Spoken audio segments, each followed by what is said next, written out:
সম্মানিত দর্শক শ্রোতা ভাই বোনেরা, আপনাদের পক্ষ থেকে একটি প্রশ্ন এসেছে, অসুস্থতার কারণে রোজা ভাঙলে তার কাফারা কি? অসুস্থতার কারণে রোজা ভাঙলে তার কাফারা কি দিতে হবে? এটি সূরা আল বাকারার 184 নম্বর আয়াতে আল্লাহ নিজে বলেছেন, ফামান কানা মিনকুম মারিদান আও আলা সাফার ফাইদ্দাতুম মিন আইয়ামিন উখর।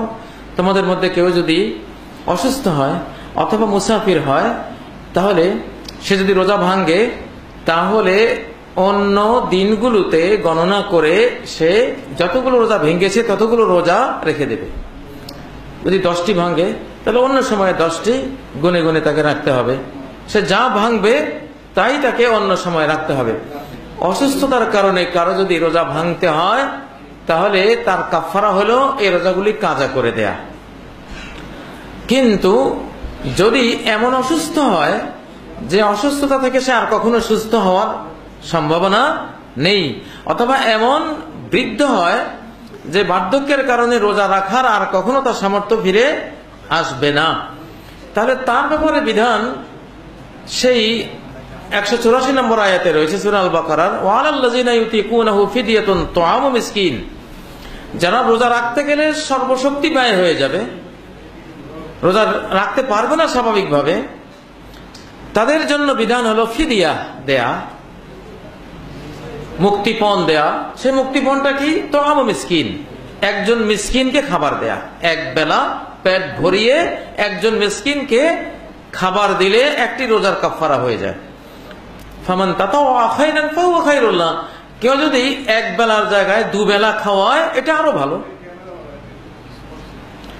তাহলে এমন অসুস্থ যদি হয় যে অসুস্থতা থেকে আর কখনো সে সুস্থ হবে না, বা এমন বৃদ্ধ হয় যে বার্ধক্য থেকে আর সুস্থ হওয়ার সম্ভাবনা নেই, তাহলে তার জন্য বিধান হলো ফিদিয়া দেয়া।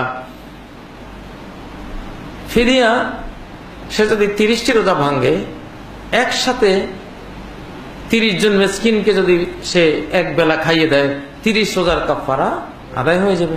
বা একজনকে যদি এক বেলা করে 30 বেলা খাওয়ায়, তাহলেও কাফারা আদায় হয়ে যাবে। আনাস রাদিয়াল্লাহু তাআলা একবার 1 মাস রোজা ভেঙেছিলেন, পরে মাস শেষে তিনি 30 জন মিসকিনকে এক বেলা খাইয়ে দিয়েছেন, কাফারা হয়ে গেছে।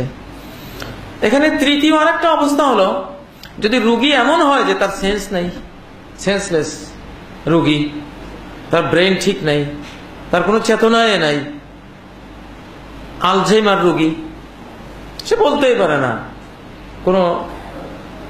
তার কোনো কিছুর পরিচিতি নেই, নামাজ কি, রোজা কি, হজ কি, যাকাত কি জানেই না, এমন ভাবে সে স্মৃতি বিভ্রাটে পড়েছে, আলঝেইমার রোগে পড়েছে, বা এমন বার্ধক্যে পড়েছে যে এখন আর কোনো কিছু স্মরণে থাকে না, তাহলে তার জন্য তো রোজা ফরজই না।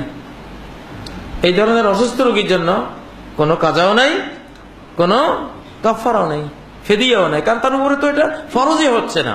যদি তার সেন্স ঠিক নেই, যে আকল ঠিক থাকলে তার উপরে ইবাদত ফরজ হয়।